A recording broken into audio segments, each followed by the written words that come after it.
We will analyze thereafter the ending of the famous film released 1968 by Stanley Kubrick, 2001, A Space Odyssey. After deactivating HAL 9000, astronaut Dave Bowman arrives near Jupiter. There he finds a third black monolith floating in space.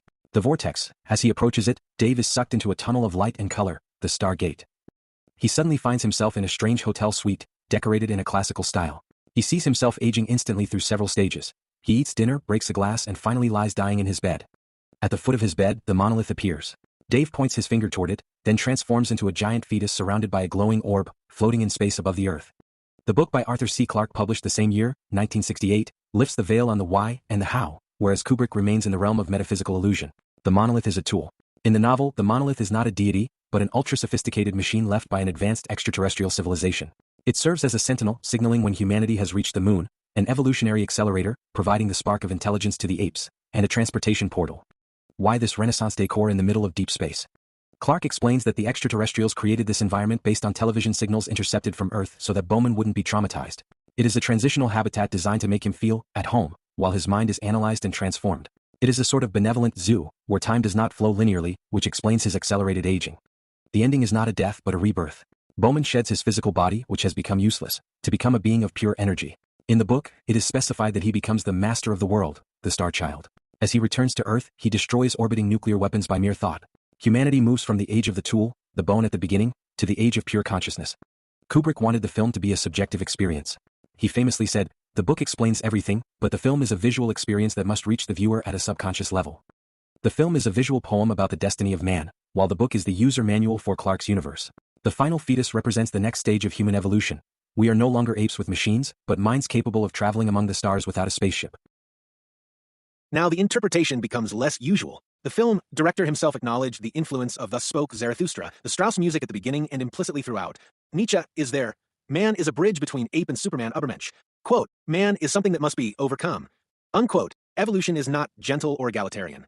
It demands the destruction of human, all too human values, herd morality, pity, equality, comfort.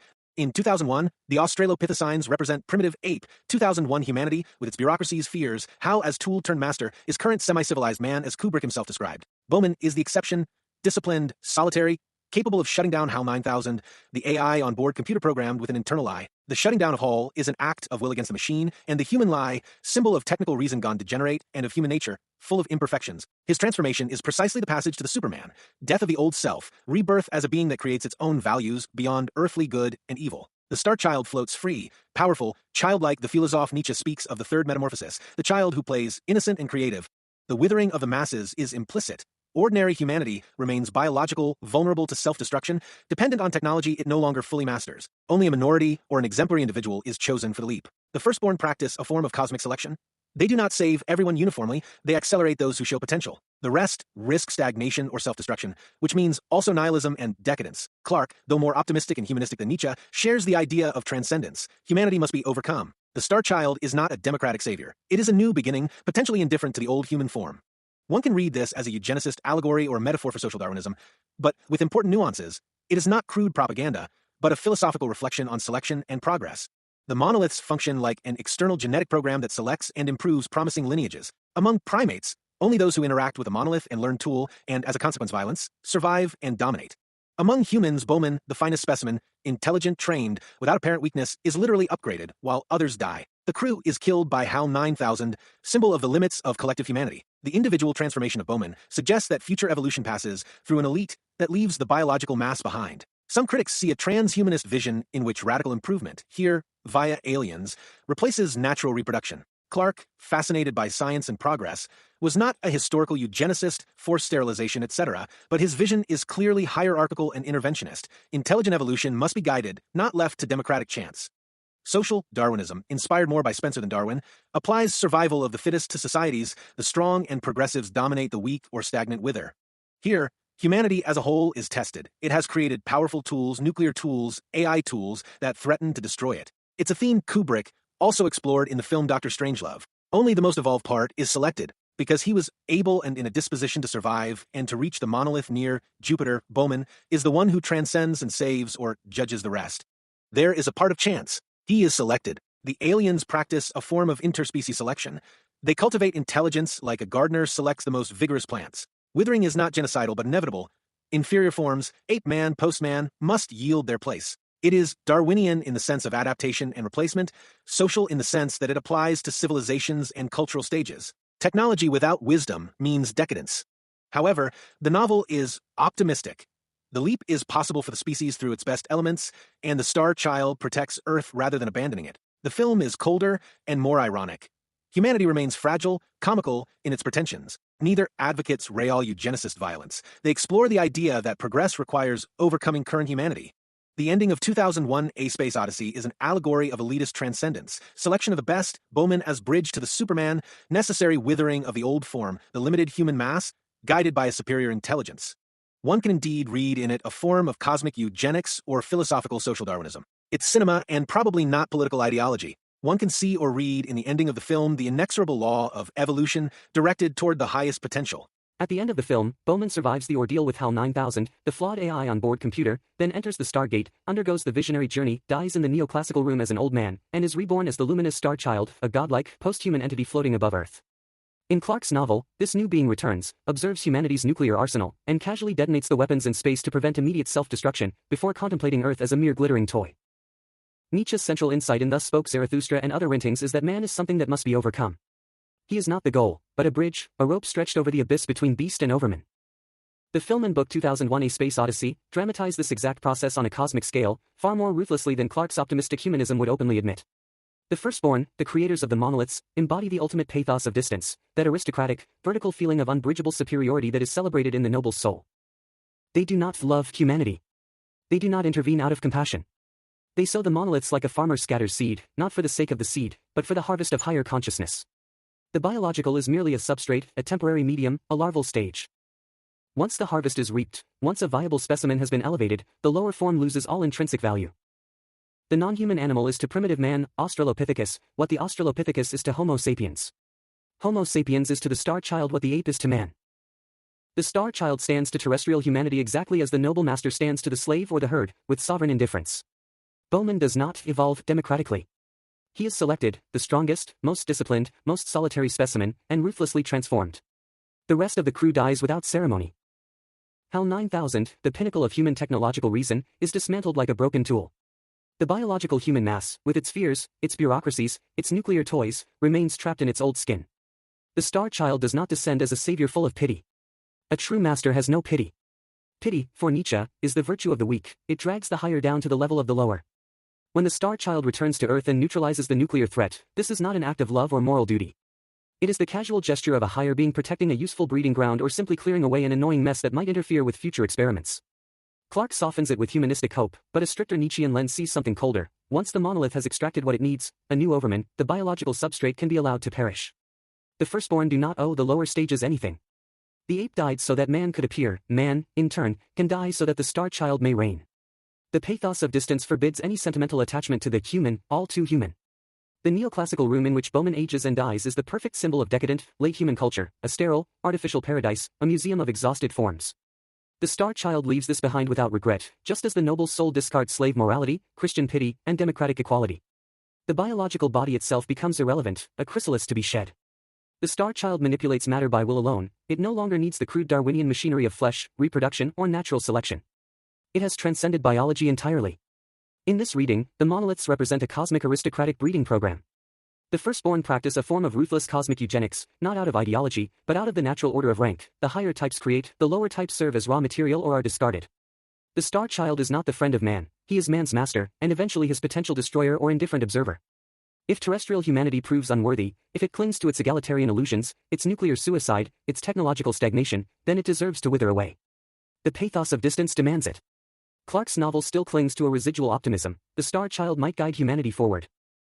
But maybe one can also think that the overmen or the aliens or the star child do not guide the herd. They leave it behind or rule it from an unapproachable height.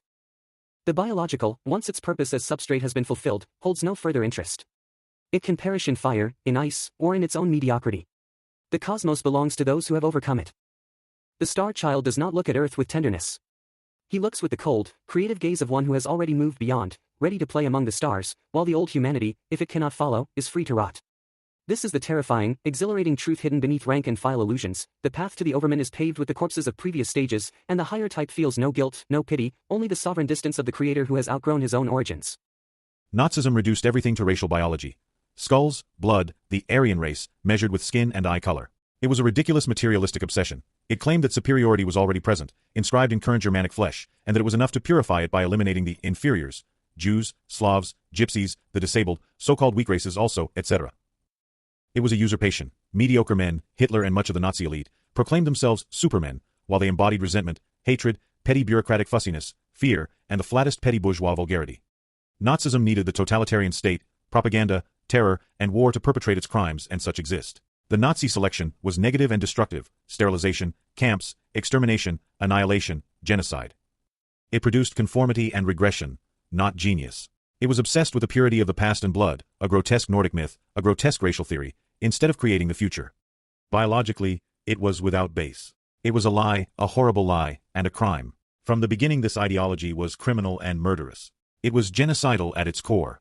The Aryans were not a stable superior race. The greatest German minds, Goethe, Beethoven, would not have qualified as pure according to Nazi criteria. Nazism completely ignored that true superiority is rare, individual, and often unpredictable or mixed.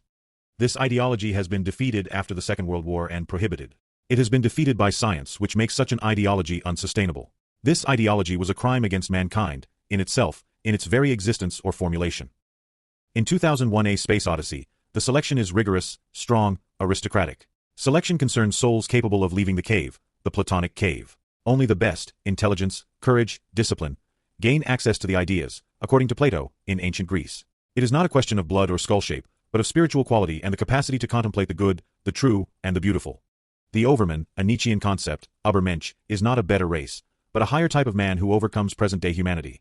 He is born from the harshest discipline, solitude, and the creation of new values. The pathos of distance is vertical and cosmic. The master looks upon the inferior with sovereign indifference, not with obsessive hatred. The monoliths from 2001 A Space Odyssey do not select a race. They select the most qualified individual, Bowman, rational, solitary master of himself, capable of destroying HAL 9000, the flawed, lying, and criminal on-board AI computer, through pure will, destroying as a consequence the flawed human lying nature. The transformation is radical, complete death of the old biological form and rebirth as the star child, a being of pure energy. This is not a slight genetic improvement, but an ontological transcendence. The biological is merely a temporary substrate, a scaffolding that is discarded once the structure is complete. This selection is strong because it is demanding, impersonal, and creative. It does not protect the weak, it abandons them without regret. It does not flatter the masses, it surpasses them.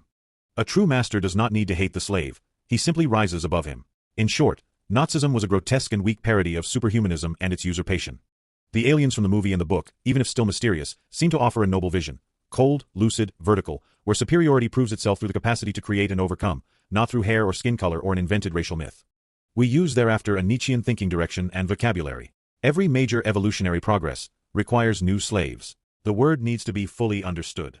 Every great culture, every elevation, every Overman rests on a pyramidal base. The summit cannot exist without a broad base that bears its weight. The human body has a master. The Overman needs slaves in the spiritual and social sense. Beings who perform the material labor, maintain order, and provide the necessary contrast for the pathos of distance. Without this contrast, there is no height. Progress is not democratic or egalitarian. It is hierarchical by nature. Evolution toward the higher requires that the masses remain, or become, inferior. The Star Child, as well as the monolith earlier in the film, is not destined to raise everyone to the same level. That would be leveling downward and destroying distance. In 2001 A Space Odyssey, terrestrial humanity, after Bowman's leap, becomes precisely this new serval layer. It continues its biological life, with its fears, its technologies, its conflicts. If the human mass becomes useless or dangerous, for example by risking nuclear self-destruction, it can perish without troubling the master. A true master has no moral duty toward his slaves. He uses them as long as they serve, and ignores or lets them disappear when they no longer do. The film and book 2001 A Space Odyssey seem to reject egalitarian pity without falling into the vulgar hatred and racial paranoia of racial eugenism, criminal eugenism. It asserts that the biological is, for everybody, only a provisional scaffolding, destined to be overcome and, if necessary, abandoned. This is maybe a kind of Platonic dualism. Maybe the weakness of the body only is what has to be abandoned. Nazism, on the contrary, idolized the biological, the blood, the race.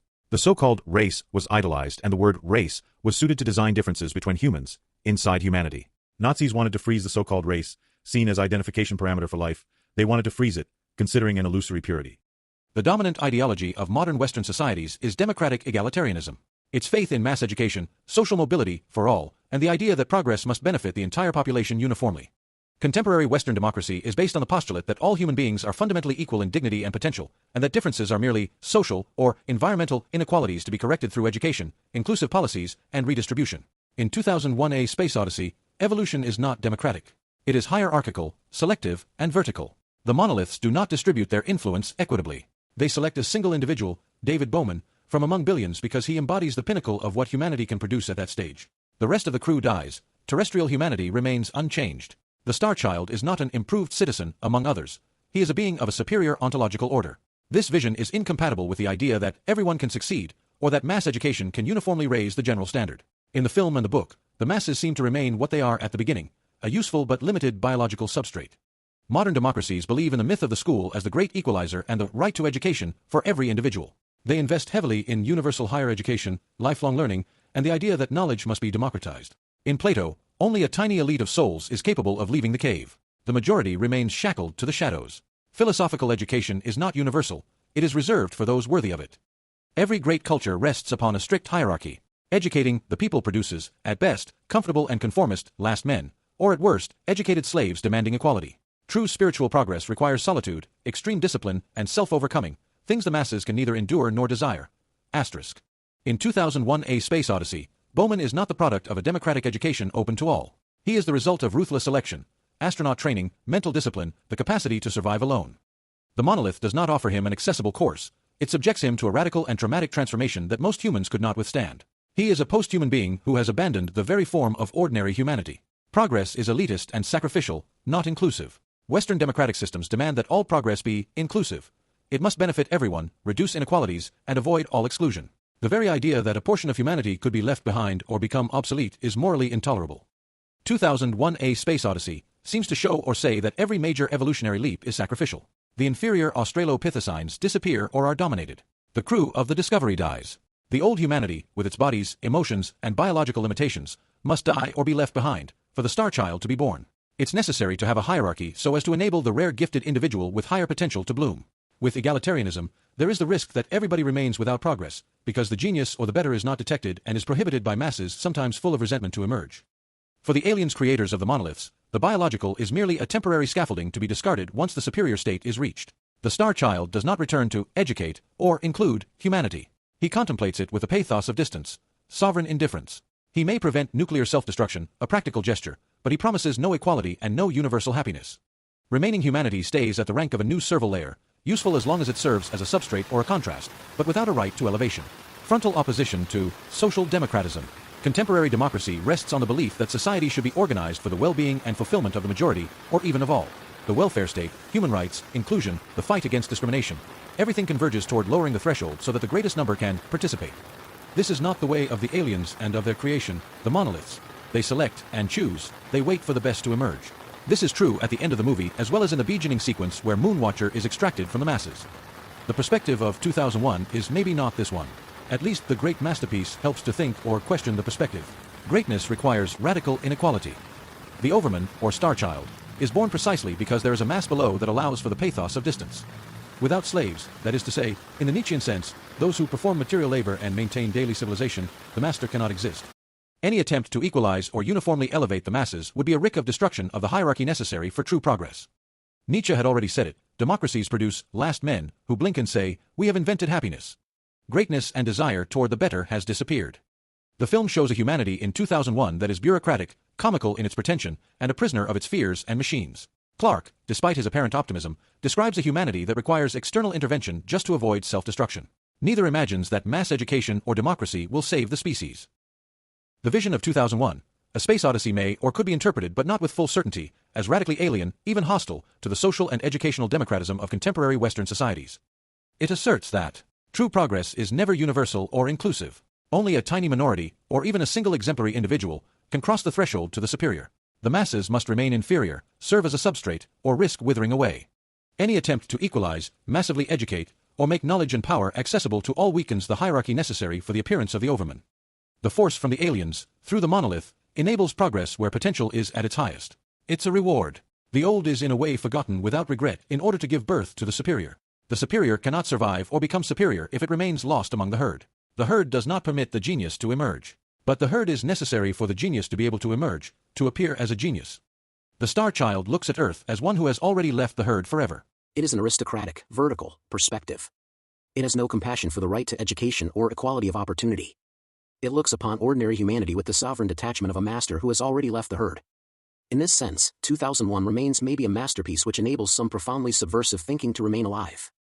But we must not forget that far from being a mere allegory of brutal Darwinian selection or a Nietzschean celebration of the advent of an aristocratic and anti-democratic Superman, the ending of 2001, A Space Odyssey remains profoundly open to interpretation. Bowman's transformation into the Star Child does not necessarily represent the elimination of the weak or the solitary triumph of a superior individual, but rather a collective transcendence of humanity as a whole, guided by a benevolent intelligence far beyond our own. The masterpiece of cinema and the book portray a still infantile humanity, capable of being accompanied and elevated to a higher stage, without violence or domination. This cosmic birth suggests a form of guided evolution, almost pedagogical in nature, in which the entire human species is invited to cross a new threshold of consciousness and potential. In a spirit more in tune with our contemporary values, interpretations are possible. One can read in the ending of the masterpiece a universalist message of hope. Humanity is not condemned to endlessly repeat its old patterns of competition and hierarchy, but can aspire, through encounter with the other, extraterrestrial intelligence, advanced technology, or the mystery of the universe, to a radical transformation that embraces and elevates all its members. The Star Child is not the solitary Übermensch, but the image of a renewed humanity, still innocent and full of possibilities, an invitation to wonder rather than domination. The genius of the work lies precisely in this ambiguity. It refuses reductive readings and allows each era to project its own aspirations onto it. And ours, today, lean more readily toward inclusion, cooperation, and shared elevation rather than ruthless selection. There are so many different various perspectives. They are not morally equal and need at least to be analyzed.